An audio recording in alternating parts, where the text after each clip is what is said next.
Bom, está para a seção 19.3 do Halliday, que é pressão, temperatura e velocidade média quadrática.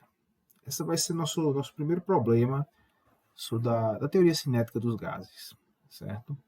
A gente vai investigar a relação entre pressão e sobre a velocidade das moléculas presas num recipiente.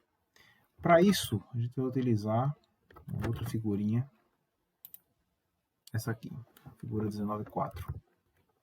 Vou ampliar um pouquinho. Considere uma partícula de massa m se movendo com uma velocidade v aleatória para qualquer direção dentro de uma caixa. Ela vai bater na caixa em diferentes posições. Cada vez que ela bate, a gente vai supor que a colisão é perfeitamente elástica, certo? Então vamos supor que a energia e o momento é conservado. A velocidade com a qual ela bate numa parede é a mesma com a qual ela sai, numa direção diferente. E a gente vai considerar o caso particular agora, para simplificar o nosso problema, que ela vai percorrer nessa linha, tá vendo essa velocidadezinha? Suponha que ela vai bater nessa linha perpendicular. Vai bater na linha perpendicular e vai voltar. Pode ser essa aqui enviesada também, ela vai bater e vai para outra direção. E aí eu vou olhar apenas para a componente em um dos eixos. Posso olhar somente para a componente em Y, em Z ou em X. Para seguir a anotação do livro, eu vou seguir a anotação no eixo X. Então, no eixo X, eu vou supor que ela vai vir aqui, vai bater na parede e vai voltar. Vai fazer uma colisão elástica. Vou supor que a energia vai ser conservada, mas a nossa atenção vai ser mais na quantidade de movimento. Vamos aqui no OneNote.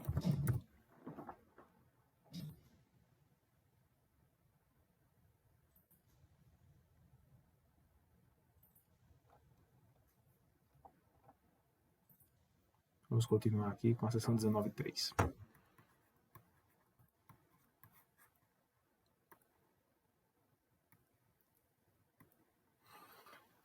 Então, se eu estou supondo que a colisão é elástica, eu vou imaginar o seguinte. A molécula bate na parede e volta com a mesma velocidade em módulo, só que em sentido oposto. Então, eu posso escrever que a variação na quantidade de movimento, ela vai ser o momento final somado com o momento inicial. Isso vetorialmente.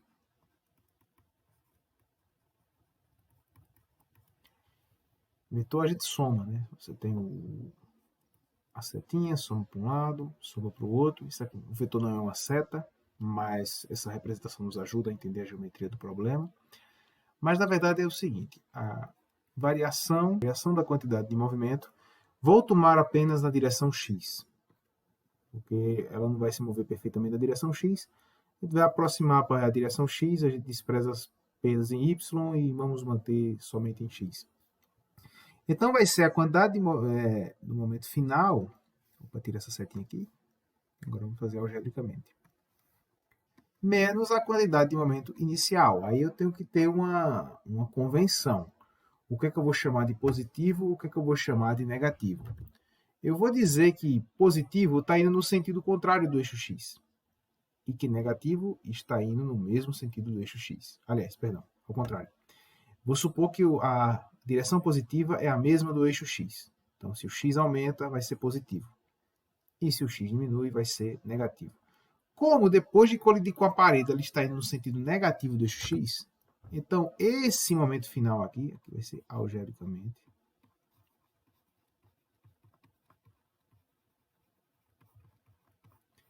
então vamos lá. Delta P, variação do momento linear em x, vai ser menos mvx. Deixa aqui. Menos a quantidade de movimento inicial. A quantidade de movimento inicial estava se movendo no sentido positivo do eixo x. Então vai ser mvx. Então, tirando esses parênteses, eu posso dizer que a variação da quantidade de movimento vai ser menos 2 mvx. Guarde esse valor por enquanto.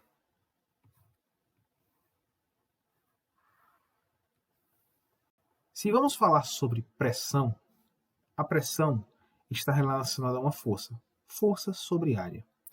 E nós podemos escrever a força como sendo a variação da quantidade de movimento num determinado intervalo de tempo. Para facilitar a minha vida, porque eu estou tendo menos aqui, e eu já estou vendo que esse menos pode me atrapalhar um pouco, eu vou tomar em módulo, o módulo da força. E aí, F, considere F como módulo de F aqui, vou até botar aqui os vetores, considere apenas o lado positivo, vai ser 2mvx dividido por ΔT. E quem vai ser esse ΔT? Ora, a partícula está viajando a uma velocidade Vx, uma distância de 2L. Por que 2L? Porque o tamanho da caixa é L. Então, estou supondo que ela está saindo dessa parede, vem, bate e volta para essa parede.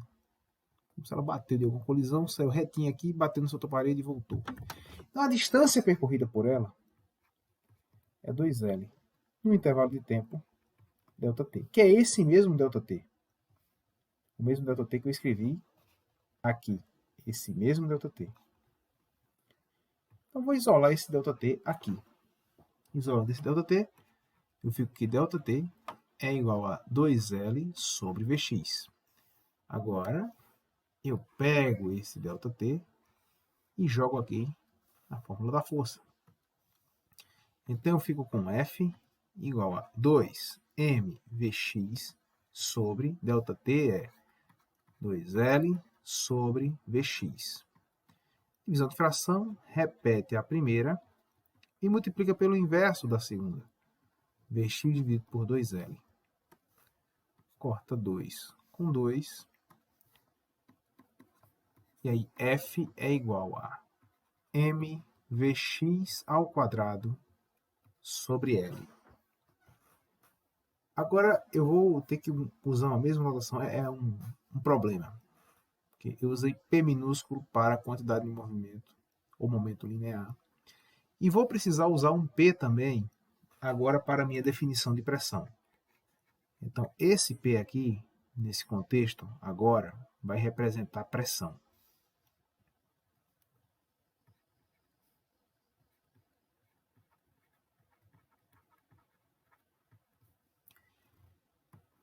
E quem é pressão? Pressão é uma força aplicada numa determinada área. No caso aqui, a força na direção x, certo? Fx. X. Quem é o Fx? Eu não tenho apenas uma molécula colidindo, eu tenho um conjunto de moléculas.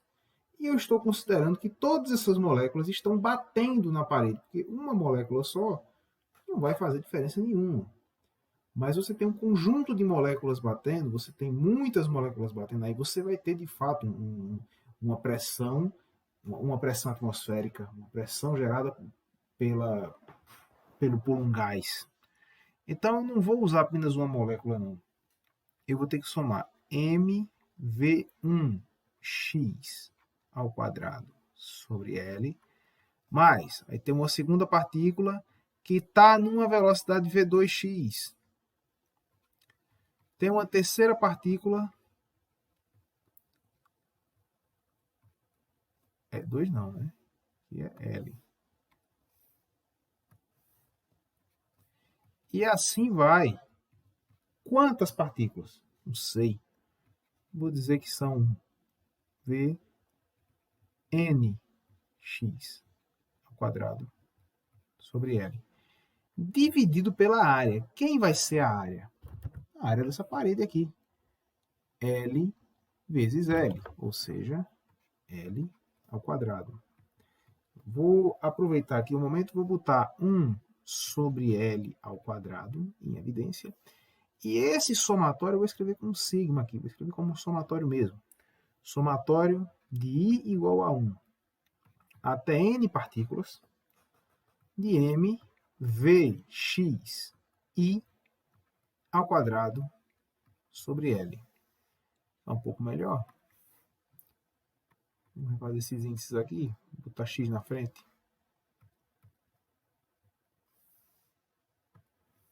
Então, vai ser Vx1, Vx2, Vx3, Vxn.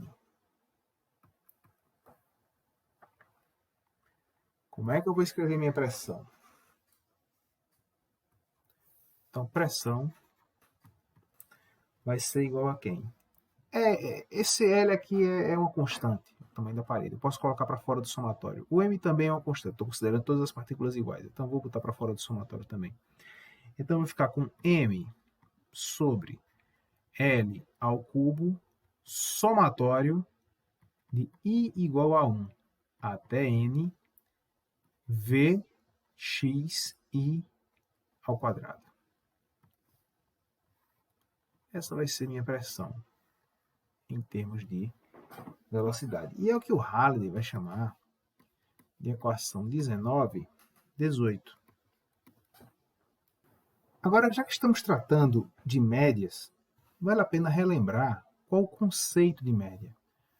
Uma média, chamada de x barra, é 1 sobre n, somatório, de j igual a 1 até n, xi. Isso é o que a gente chama de média, certo? No caso aqui, nós estamos tratando com x, estamos tratando com velocidades, certo? Então eu posso dizer o seguinte, que 1 sobre n, somatório, não vai ser em j, mas vai ser em i igual a 1 até n, vxi ao quadrado é igual à minha velocidade, a média da minha velocidade quadrática. Pode vir com essa notação, pode vir com uma barrinha. O Halliday usa Vx ao quadrado média. O de average, em inglês, que é onde vocês vão encontrar em artigos no futuro, quando forem estudar esse tema, se forem estudar mais a fundo.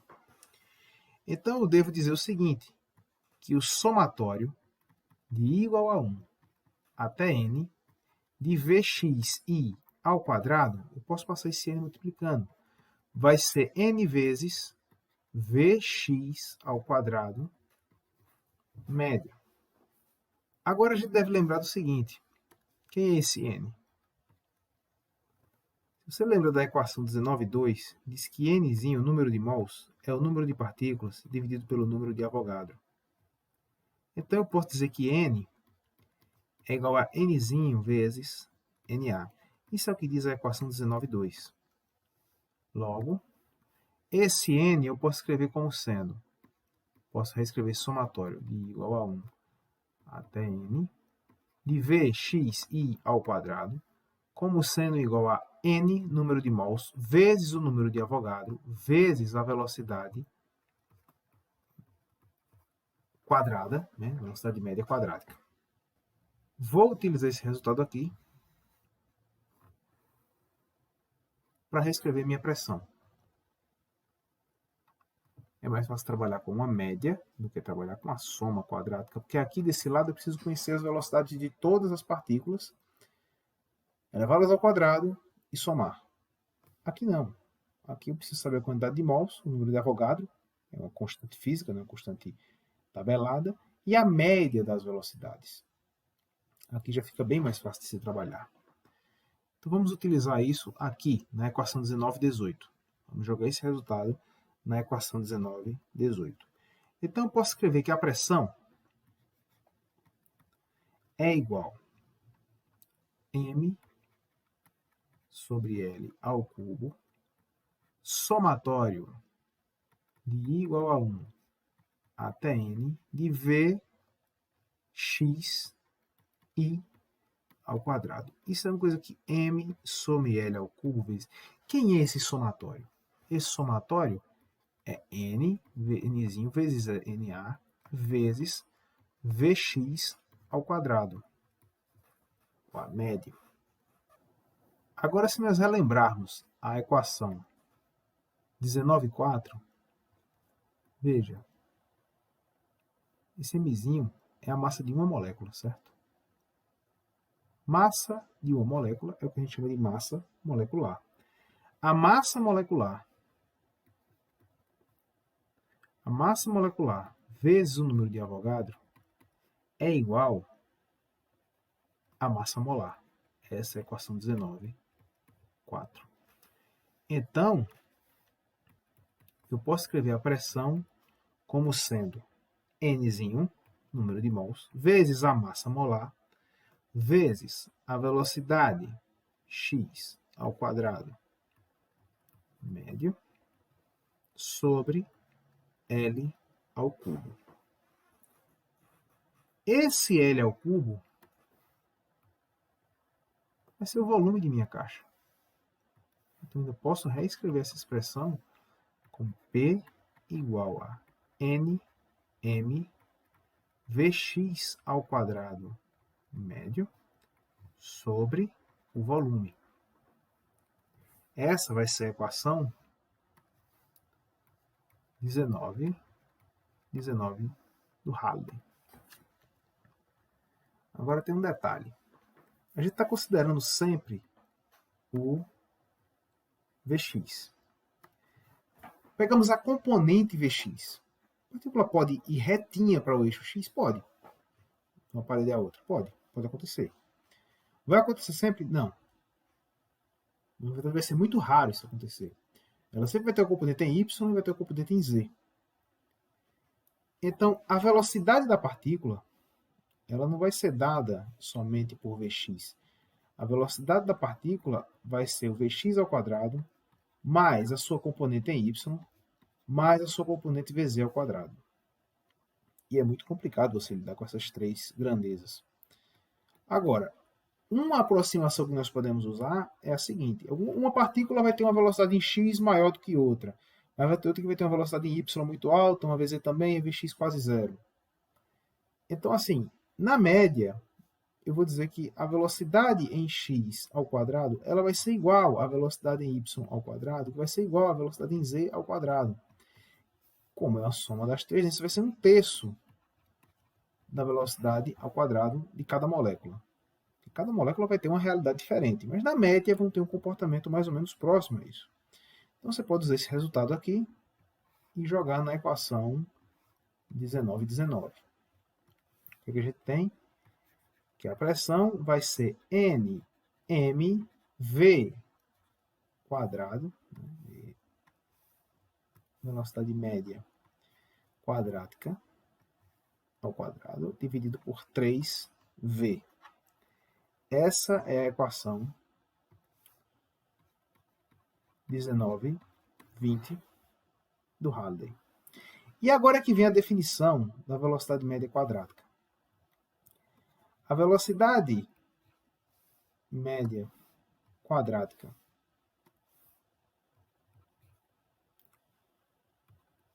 ao quadrado, raiz quadrada da velocidade média quadrática, é o que a gente chama de velocidade RMS.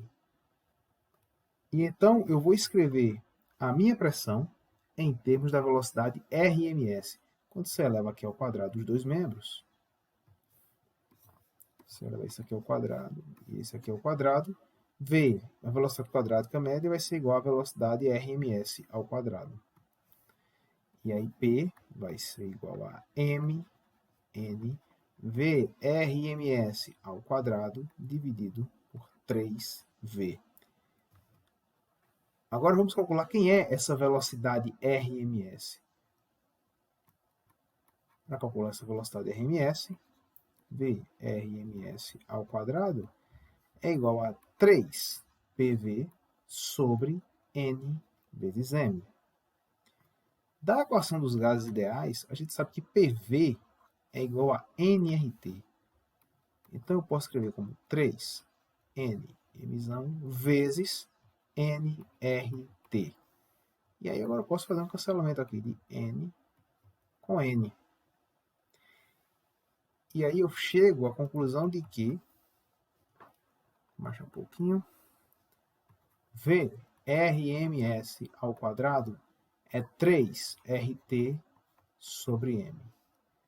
passando a raiz quadrada de um lado, passando a raiz quadrada de outro, a velocidade Rms é igual a raiz quadrada de 3RT sobre m.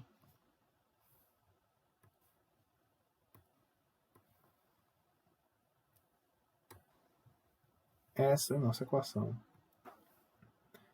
19,22.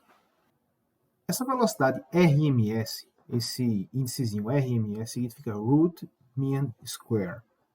Para você não trabalhar com a média das velocidades quadradas, veja que o VAVG, que a gente trabalhou assim, ali em cima, era a média das velocidades ao quadrado. Então você extrai essa raiz quadrada e aí você muda esse índice, muda essa notação apenas para chamar de RMS, velocidade quadrática média das moléculas. Ela é facilmente calculada. Por quê? M é a massa molar, isso aqui é tabelado. R é a constante dos gases ideais e T é a temperatura. O que essa fórmulazinha está nos dizendo, essa relação matemática, 1922, é que a velocidade quadrática das moléculas depende exclusivamente da temperatura e da massa molar da substância. Uma substância com uma massa molar maior vai ter uma velocidade média, suas moléculas vão se movimentar de maneira mais lenta. Uma molécula mais leve, né, um componente mais um composto químico mais leve, ele vai se mover de maneira mais rápida, porque a velocidade é inversamente proporcional à massa. Mas se você aumentar a temperatura, você aumenta a velocidade média das moléculas. É isso que essa equação está nos dizendo. Velocidade Rms 3RT sobre m. Então fica fácil você calcular a velocidade conhecendo a temperatura e a massa molar do seu composto. Energia cinética de translação. Outro problema que nós vamos estudar agora. Como as moléculas estão se movendo de um canto a outro, várias regiões da caixa, né? Todo lugar tem moléculas se movendo. Se as moléculas têm massa e têm velocidade, logo elas têm energia cinética. Sendo que elas têm também outra energia cinética chamada energia cinética de rotação, que a molécula pode girar, ela gira, aliás, em torno do seu próprio eixo. Quando é uma molécula monoatômica, você só tem um átomo, então isso não tem um efeito muito expressivo. Mas quando você tem uma molécula diatômica, triatômica, poliatômica de maneira geral, vários átomos, e eles estão girando em torno de um eixo, né, do seu eixo, então isso já se torna um problema mais interessante. Mas a gente vai calcular aqui para uma molécula, para uma partícula monoatômica, uma molécula monoatômica, apenas um átomozinho, molécula pequena. Vamos aqui. A energia cinética a gente vai representar com K. K médio, a energia cinética média será 1/2 da massa velocidade ao quadrado de cada uma dessas partículas na média. Massa e 1/2 são constantes, né? Então posso colocar para fora 1/2 de m, e aqui eu fico com v ao quadrado, média, velocidade média ao quadrado. E nós já conhecemos esse fator como a nossa velocidade Rms ao quadrado. E quem é a velocidade Rms? A velocidade Rms a gente acabou de calcular. Então, a energia cinética média de translação será 1/2 de m. A velocidade Rms ao quadrado é 3RT sobre m, vezes 3RT sobre m. Então, eu posso escrever que K, ABG,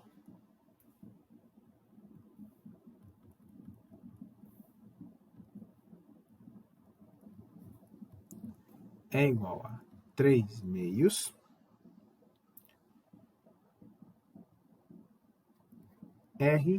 Rmzinho sobre m vezes T.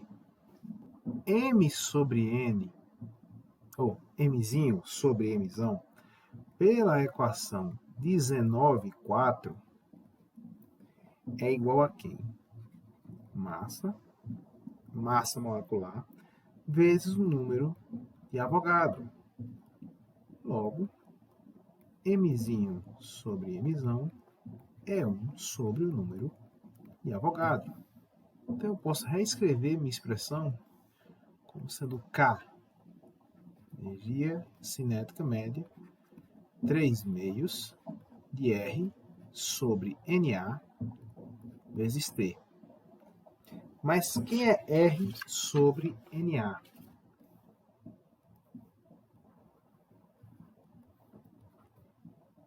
R sobre NA é o que nós conhecemos como constante de Boltzmann, representada pela letrinha K. Essa é a equação 19,7. Então, a energia cinética média de translação é 3 meios de kT.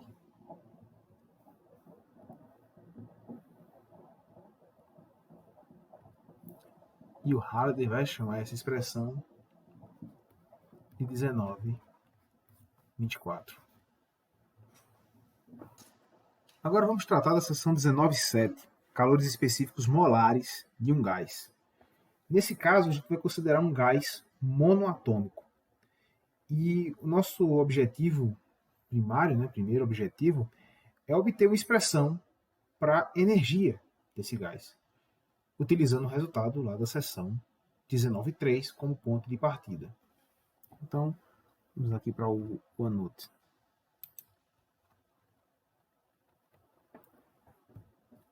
A gente acabou de obter esse resultado. Energia cinética média de translação é 3 meios de kT. Agora eu vou considerar uma amostra. Então, considere uma amostra de N mols, certo? Sendo que N mols corresponde a N vezes Na, que é o número de Avogadro, átomos, ou moléculas, ou partículas, considere átomos, certo? E vamos escrever a energia interna desse sistema. Quem vai ser a energia interna desse sistema? Ora, a energia interna desse sistema vai ser energia cinética, certo? Energia cinética média. Mas quantas partículas eu tenho? Eu tenho N mols, ou seja, N vezes Na, partículas que têm essa energia. E a gente já viu que N vezes Na, quem é a energia cinética média? É 3 meios de kT.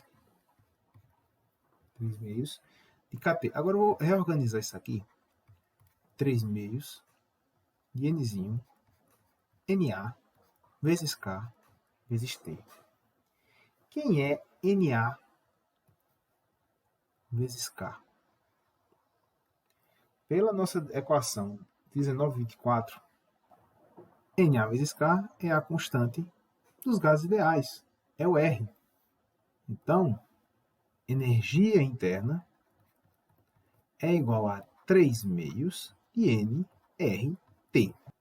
Essa expressão o Halliday vai chamar de 19,38 e ela é válida, essa expressão aqui é válida, agora válida para um gás ideal monoatômico.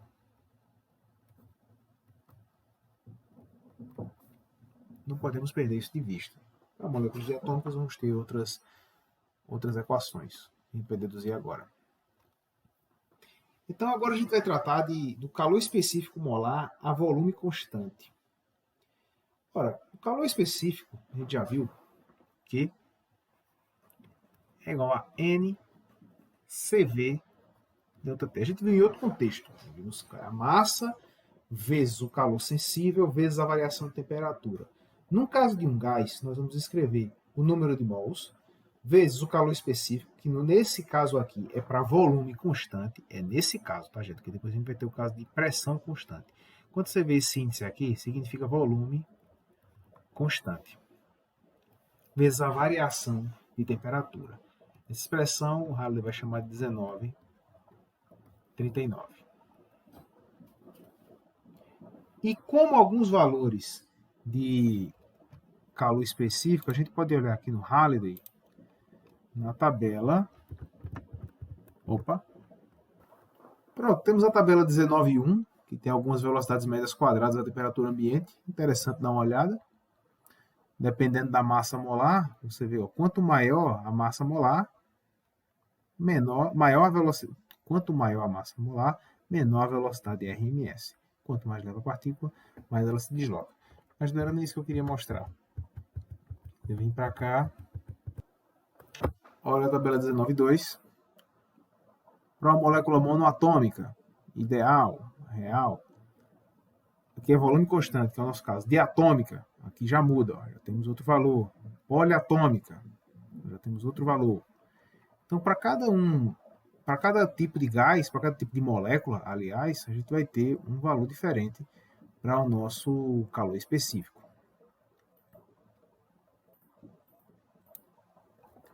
Agora vamos aplicar aqui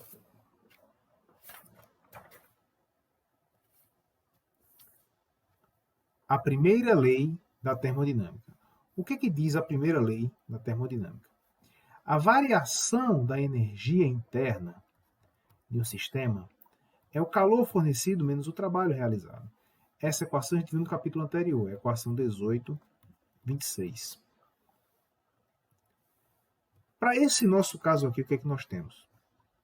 Variação da energia interna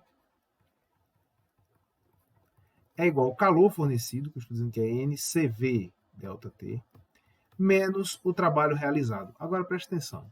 Se o volume ele é constante, não há variação de volume. Se não há variação de volume, o trabalho realizado é zero. Então eu posso escrever que a minha variação da energia interna é igual a NCV ΔT. E eu posso isolar o meu CV aqui. Quem vai ser o meu CV? CV vai ser variação da energia interna dividido por N ΔT. Mas a gente já viu que a variação da energia interna, volte um pouquinho, olha como é que a gente calcula a variação da energia interna. A energia interna é 3 meios de nRT.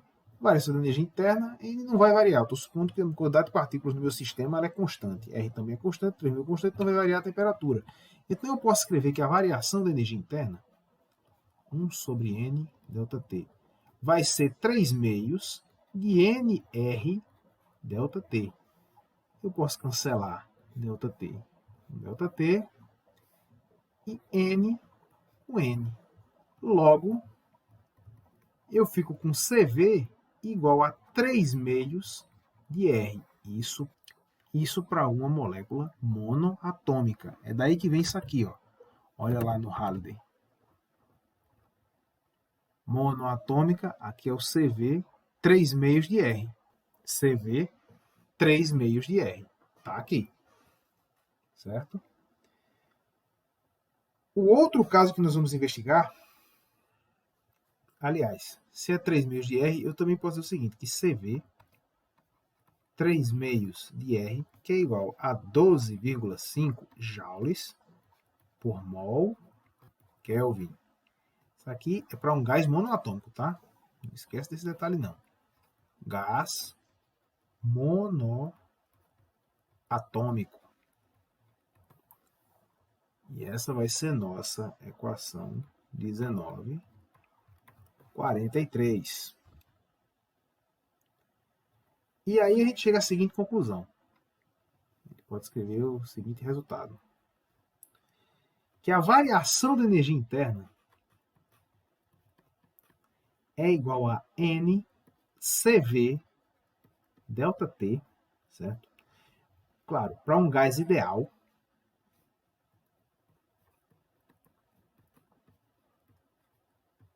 e vale para qualquer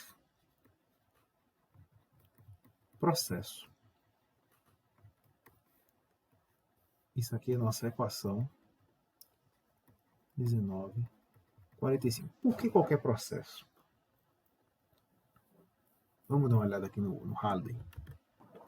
Observe essa figura, 19 e 10. Aqui eu tenho três circunstâncias diferentes. Aqui eu tenho a partícula em estado inicial I, e ela vai para o estado final, F, com um aumento de temperatura. Lembra do diagrama PV? Quanto mais próximo aqui dos eixos, a temperatura é menor, quanto mais distante, a temperatura é maior. Então aqui ele está tendo um aumento de temperatura, ele está saindo da isoterma verde para a isoterma vermelha, ou laranja, não sei, que tem um T mais um ΔT. E ele está indo por três trajetórias diferentes. O que acontece? Como a energia interna depende apenas da temperatura, e a gente já viu isso antes, eu posso fazer de várias formas essa mudança do estado I para o estado F. Eu posso manter a pressão constante, que é o que essa trajetória 2 está fazendo. Posso manter o volume constante, é o que a trajetória 1 faz. Ou posso mexer tanto no volume como na pressão. De modo que, fazendo essas três transformações, eu aumente a temperatura do gás. Se eu aumento a pressão com o volume constante, a temperatura aumenta. Se eu aumento a pressão com o volume constante, a trajetória é 1. Se eu aumento o volume mantendo a pressão constante, também vai ter um aumento na temperatura. Ou se eu manipulo os dois de modo a chegar aqui nessa linha final pela trajetória 3. Em todos os três casos, a variação da energia interna dependeu apenas do aumento da temperatura, independe da minha trajetória. Agora vamos ver o outro caso, que é calor específico molar a pressão constante. Agora nós vamos manter a pressão constante. No próximo caso, a pressão é uma constante. Aqui em cima nós tivemos o volume constante.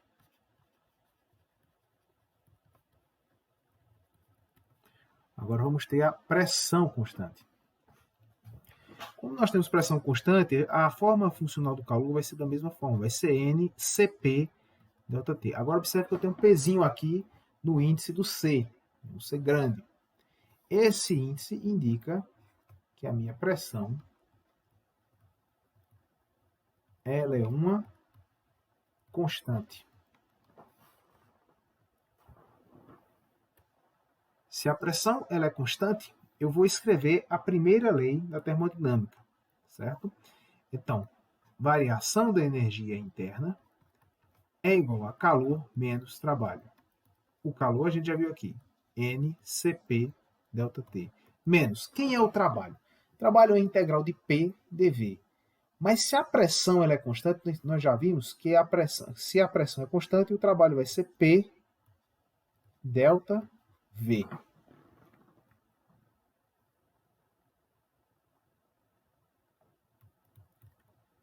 Nós acabamos de ver que a variação da energia interna para qualquer processo é NCV ΔT. Então eu posso escrever aqui como sendo NCV ΔT igual a NCP ΔT menos, agora pela equação dos gases ideais, PV é igual a NRT.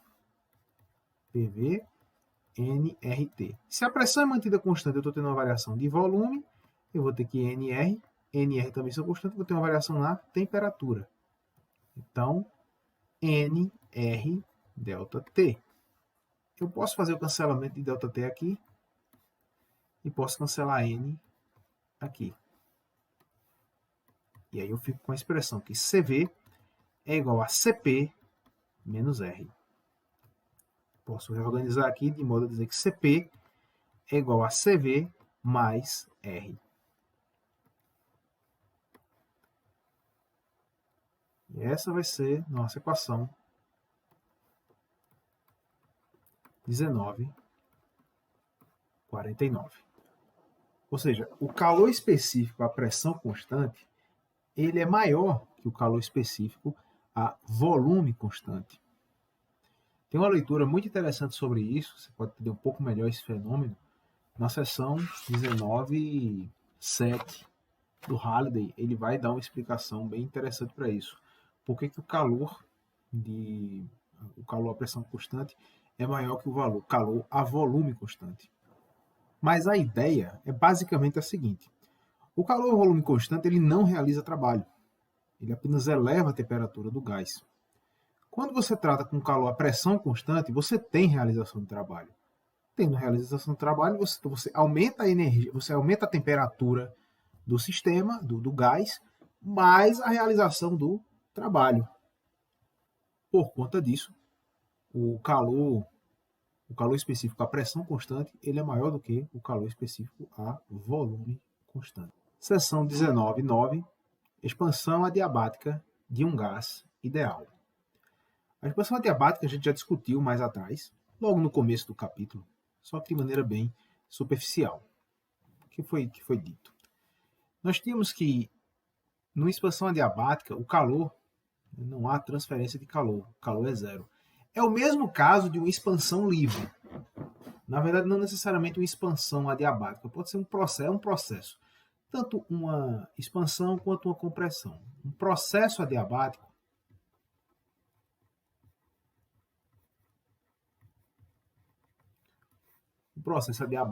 o calor é zero.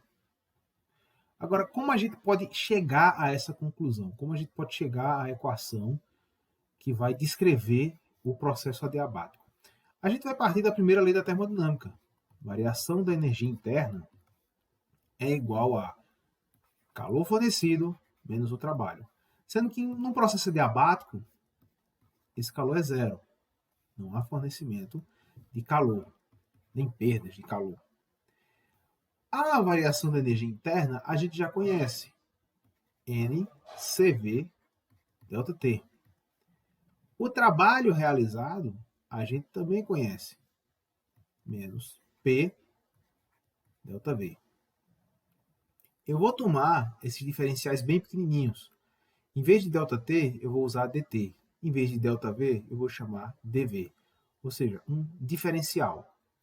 Então, eu vou reescrever aqui como sendo NCV dt igual a menos P dV.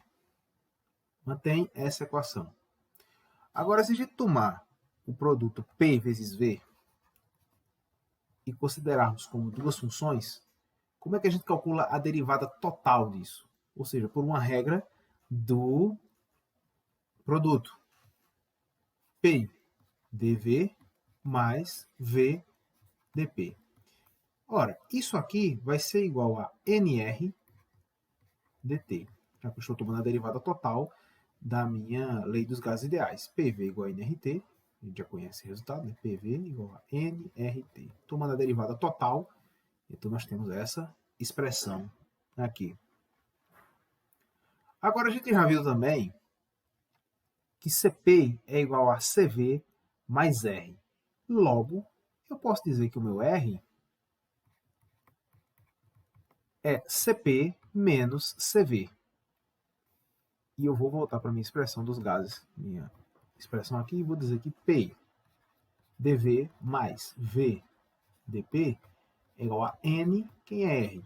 É CP menos CV dt. E vou isolar, eu vou passar esse CP menos CV dividindo. E eu vou ficar com N dt é igual a P dV mais V dP dividido por CP menos CV. Agora, observe. Processo adiabático. Olha quem aparece aqui. Vamos analisar essa expressão aqui.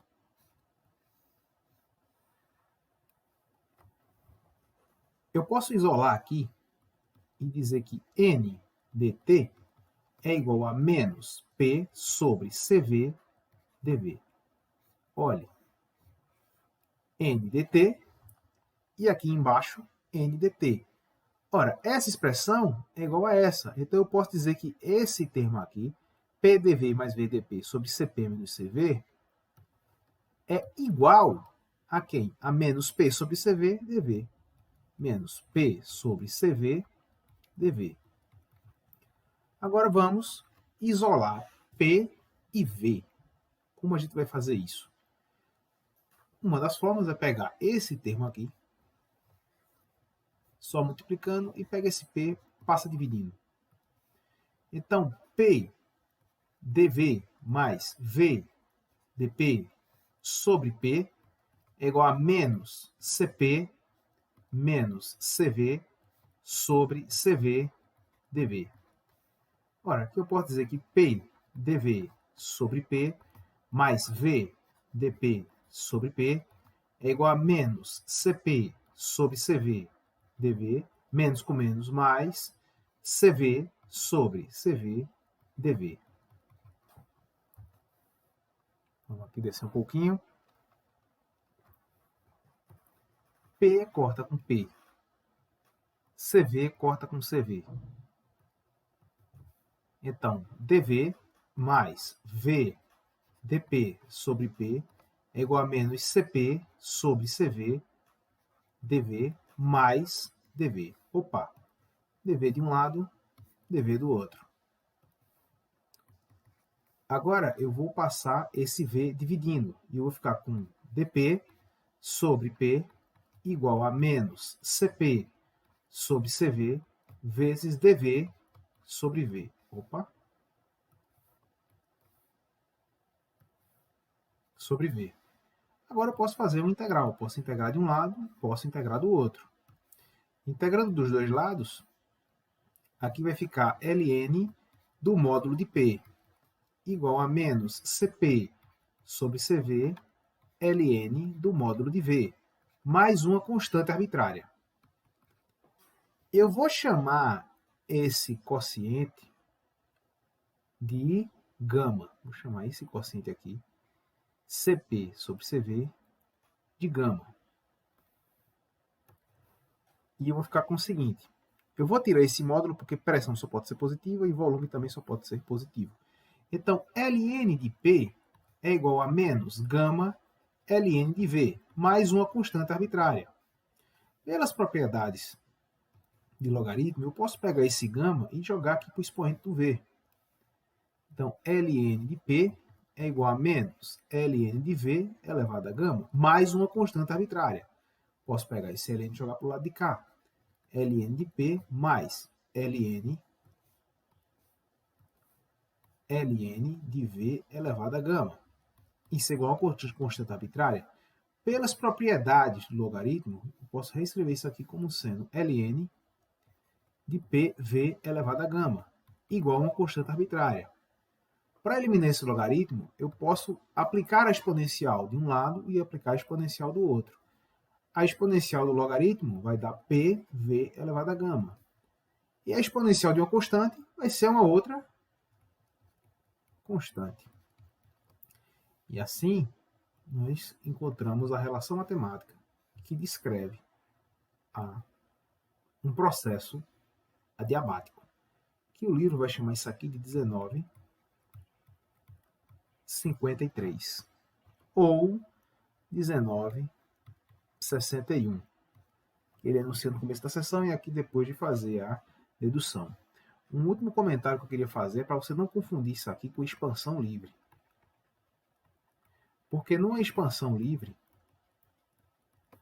o calor também é zero. Agora, qual o problema da expansão livre? O problema da expansão livre é porque no processo adiabático, você pode fazer num processo quase estático, certo? Assim, deixa eu mostrar aqui uma figurinha, processo quase estático. Acho que esse aqui que tem as figurinhas, Pronto, tá aqui. Um processo quase estático. Essa aqui ainda não é a que eu queria. É essa mesmo, mas tem uma que está no contexto de... Aqui, pronto. Um processo adiabático.